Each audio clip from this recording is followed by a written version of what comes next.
Bismillahirrahmanirrahim. Assalamualaikum warahmatullahi wabarakatuh. Perkenalkan, saya Abul Aklah dan rekan saya Muhammad Abdi Hidayat dari kelompok 6 mata kuliah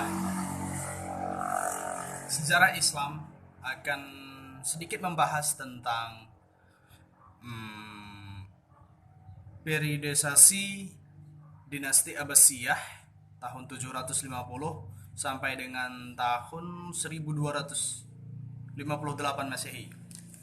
Ya, kali ini saya akan memulai materinya dengan sebenarnya apa sih itu dinasti Abbasiyah. Nah, di sini saya ingin memperjelas bahwa dinasti Abbasiyah itu sama dengan kekhalifahan Abbasiyah atau kepemimpinan Abbasiyah ataupun pemerintahan Abbasiyah. Nah, jadi di sini kekhalifahan Abbasiyah adalah kekhalifahan di bawah Kesultanan Mamluk Kairo. Kesultanan Mamluk Kairo ini sendiri terletak di negara Mesir, Kairo. Nah, kekhalifahan Abbasiyah sendiri memiliki 5 ibu kota pada masa kekhalifahannya, pada masa pemerintahannya. Yakni yang pertama ada di kota Kufah yang terletak di negara Irak. Yang kedua, dinasti Abbasiyah atau kekhalifahan Abbasiyah ini setelah dari Kufah pindah ke Baghdad yang sama saja yang terletak di Irak tapi lain kota, lain daerah. Tapi tetap saja dalam negara Irak. Terus yang ketiga, dinasti Abbasiyah beribu kota di Ar-Raqqah, yakni yang terletak di negara Suriah. Terus yang keempat,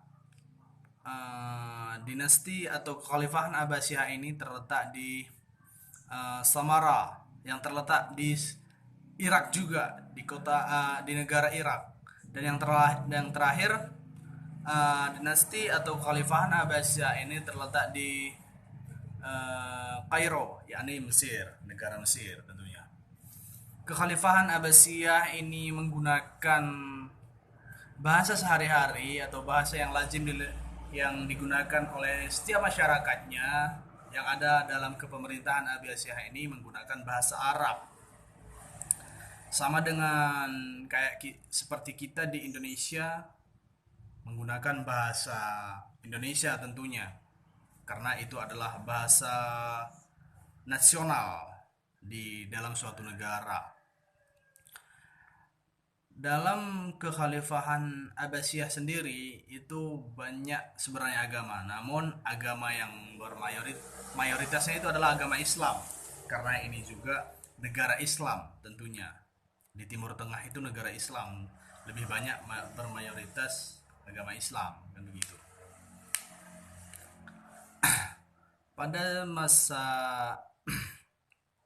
kekhalifahan dinasti Abbasiyah ini ada 3 pemimpin yang konkretnya belum kita tahu karena banyak sekali yang belum bisa dipastikan secara pasti oleh uh, sejarawan-sejarawan. Yang pastinya ada 3 pemimpin yang memimpin dinasti atau kekhalifahan Abbasiyah pada saat itu.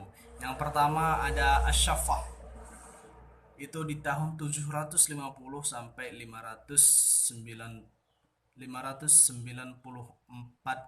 Masehi. Terus yang kedua ada Almus Tashhim. Terus yang terakhir ada Al-Mutawakkil III. Yang ketiganya ini pernah memimpin dinasti atau kekhalifahan Abbasiyah pada saat itu. Nah, jadi di sini sebelum berdirinya dinasti Abbasiyah, terdapat 3 proses utama yang merupakan pusat kegiatan dengan memainkan peran dan pergerakan kekuasaan keluarga besar paman Rasulullah, paman Rasulullah Sallallahu Alaihi Wasallam, yakni Abbas bin Abdul Muthalib. 3 tempat pusat kegiatan ini ada di Humainah, Kufah, dan Khurasan. Bani Abbasiyah ini adalah termasuk pada Bani Hashim. Bismillahirrahmanirrahim. Assalamualaikum warahmatullahi wabarakatuh. Selamat siang, salam sejahtera bagi kita semua. Pertama-tama saya ucapkan terima kasih kehadirat Allah Subhanahu wa taala, di mana berkat rahmat dan karunia-Nya kita masih diberi nikmat kesehatan sampai hari ini. Dan tak lupa pula salawat bertambahkan salam saya sanjung sajikan kepada baginda Rasulullah SAW, yang dimana syafaatnya sangat kita harapkan dari kemudian kelak. Nah, perkenalkan, nama saya Muhammad Abdi Hidayat. Saya dari kelompok 6, dan pada siang hari ini saya akan berkesempatan untuk menyampaikan presentasi makalah kami yang berjudul Islam pada masa periode Daulah Abbasiyah. Nah, namun saya di sini tidak akan memperpanjang lebar karena saya hanya akan membahas satu subjudul saja. Dikarenakan teman rekan sekelompok saya yang bernama Abdul Akla itu sudah menyampaikan subjudul yang sebelumnya. Nah, jadi subjudul yang saya akan paparkan pada kesempatan ini yaitu bagaimana latar belakang runtuhnya Daulah Abbasiyah. Nah, jadi menurut yang sudah saya rangkum, penyebab runtuhnya Daulah Abbasiyah ini memiliki 3 poin. Yang pertama itu timbulnya kerajaan-kerajaan kecil di wilayah kekuasaan. Yang kedua, perebutan kekuasaan antara anggota dinasti Abbasiyah. Yang ketiga, serangan dari pasukan Mongol ke Baghdad.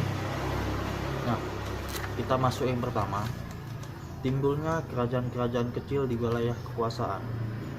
Para gubernur atau amir di wilayah kekuasaan dinasti Abbasiyah perlahan semakin meningkat kekuasaannya dan menyebabkan munculnya kerajaan kecil yang melepaskan diri, sehingga Daulah Abbasiyah hanya berkuasa secara efektif di wilayah Baghdad saja. Dinasti kecil ini pun lepas secara de facto, meskipun secara teori mereka masih menganggap Khalifah Abbasiyah sebagai pemimpin. Bahkan membaca doa pada khutbah Jumat itu atas nama khalifahan ini sebagai tanda kesetiaan.